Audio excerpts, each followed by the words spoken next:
increase where there are altercations, there are fights earlier in the day, people get upset, they want to try to settle the score. Settling the score. Too often that means getting revenge with a gun. Good evening, everyone. Settling the score is contributing to the high number of shootings in Cincinnati so far this year. 408 to be exact. That is 55 more than this time last year. That includes the shooting of a young man last night in Mount Washington who believed he was going to be murdered. Local 12's Deborah Dixon tells us that what's behind the shootings may surprise you. Police say the motive behind many of the shootings has to do with perceived disrespect.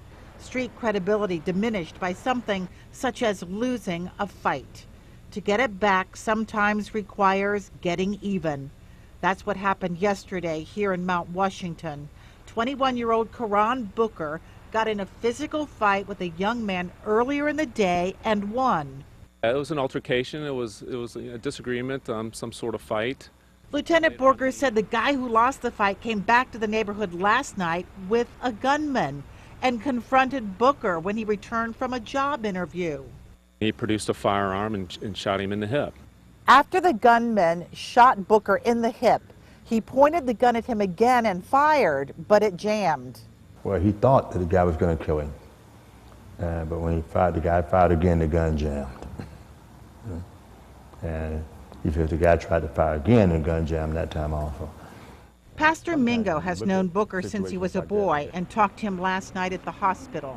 Mingo agrees shootings in Cincinnati are more about saving face than about drugs, money, or gangs.